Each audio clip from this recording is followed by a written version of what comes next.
Miriam Pierre-Louis here with another video in the Find My Past series.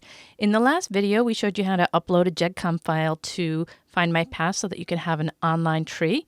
And in this video, we're going to show you what to do with those hints that appear that let you know there's a match to a record in one of the databases. So what we're going to do is go up to the menu and click on Family Tree. And you can see here that I've got two trees, John Gurney and William Edwards. If you don't see all the trees you've uploaded, click on View All Trees, and then you'll be able to see them. I'm going to choose William Edwards. He's my brick wall. So, all right, here's my tree, and it just randomly picks a person. I'm not really sure how FindMyPast picks somebody to feature in the tree when you first enter, but I'm going to search for somebody else. And I've searched for Cedar Edwards, and it shows me there is a Cedar Edwards here, so awesome. Let's bring him up on the screen. And that's funny, it doesn't show Cedar Edwards on my screen in the results, but we have to scroll. Maybe it's just because there's so many kids in this family. He's the baby, just like me. Here he is, all the way over here at the end. So we've got 3 hints for him, so I'm really excited to see, well, what has FindMyPast found?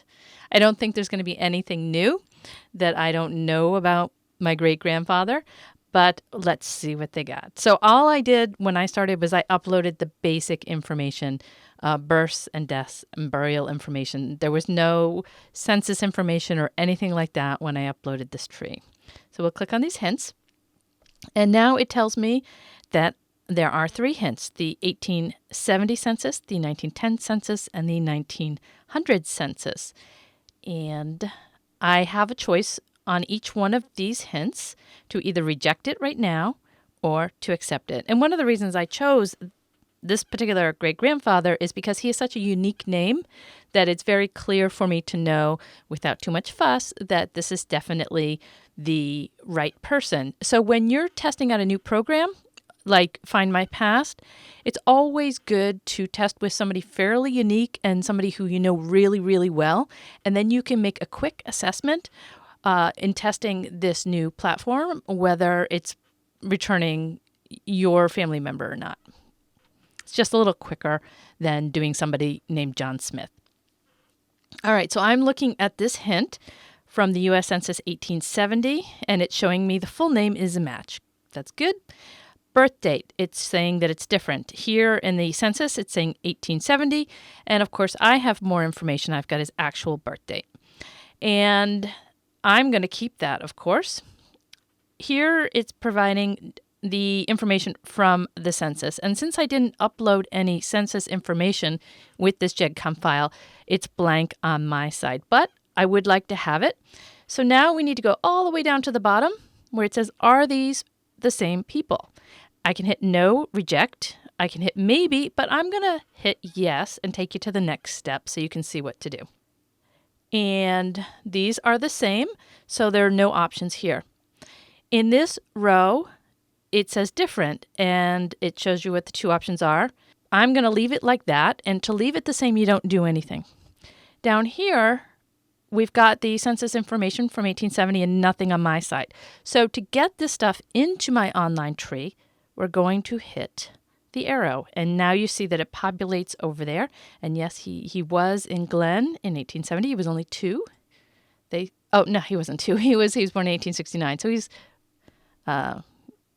just shy of a year old. On the census, of course, this is an example of when you would want to see the image to see what the actual image says. We'll put race there. We'll add the residence. So now I'm going to select Save Changes.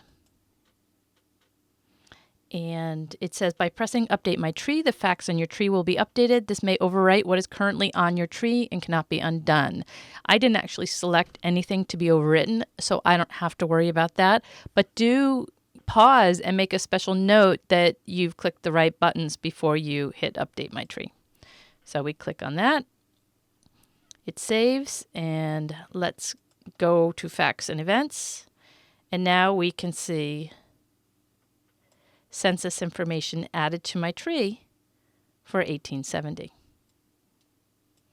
Let's go do one more hint.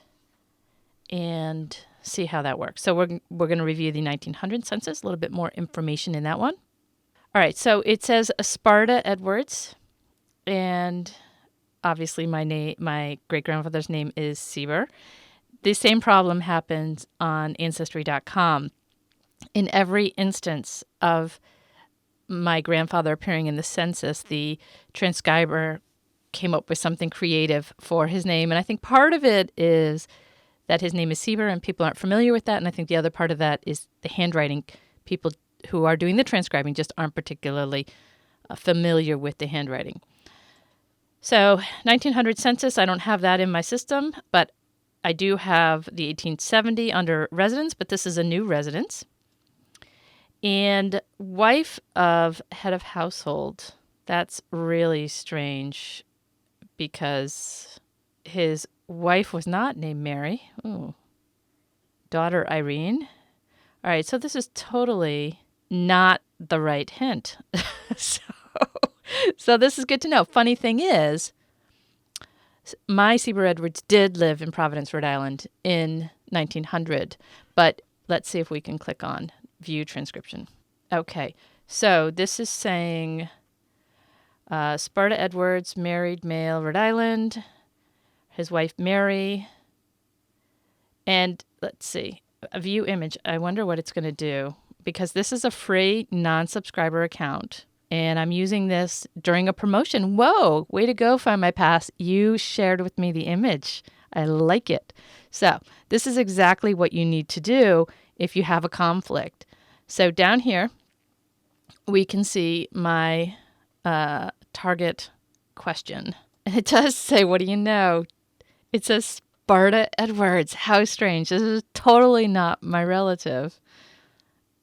But that has never been presented to me before. Interesting. Okay, that's great to know.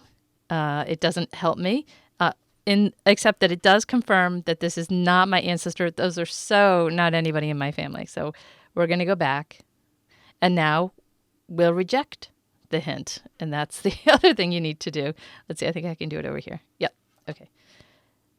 So now we go back to the bottom,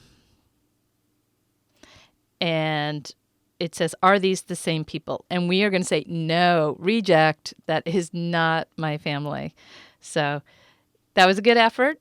I'm glad that they came up with it. He actually is in the 1900 census for Providence, but that's not him. So let's do one last one. And this will be, oh, this is funny. Again, this is not him either. I can tell already. We found S.W. Edwards in 1910 in Harvard.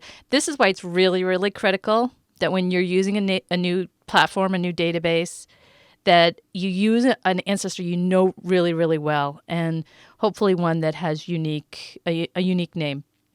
So this is S.W. Edwards, and mine is Sieber Edwards. It does have the same birth date, which is interesting, 1869. Now, interestingly enough, my ancestor was born in New York. He died in Rhode Island, but this person was born in Rhode Island and lives in 1910 in Hartford, Connecticut. Well, my Sieber never lived in Hartford. And his wife's name is Jane. My great-grandmother's name was Sarah. It was not Jane. So we can tell. I'm not even going to bother clicking through, though I am impressed that you can click on the images. Again, you can go to the top, view the transcript, and then from in there, you can view the image. But I'm not going to take your time to do that because we just did that before. So in this particular case, you can hit no reject. And then we're done. Let's go back here. That hint, that 1870 U.S. Census hint has been saved now permanently to my online tree on FindMyPast. So I'm excited. I'm going to do this a little bit more. Why I'm excited is because it's going to help me get to know FindMyPast a little bit. I've used Ancestry.com for a really long time, and I have a sense of how the results returned. But I am new to using FindMyPast, and it's really important for me to understand how the results return hits when it comes to my ancestors, because I have a pretty good idea of what should appear. And I'll learn, where the blind spots are, and that will help me become a better searcher when I use the search feature on FindMyPast. All right, until next time, Get out there and explore, upload your GEDCOM file, and have fun finding new hints on your ancestors.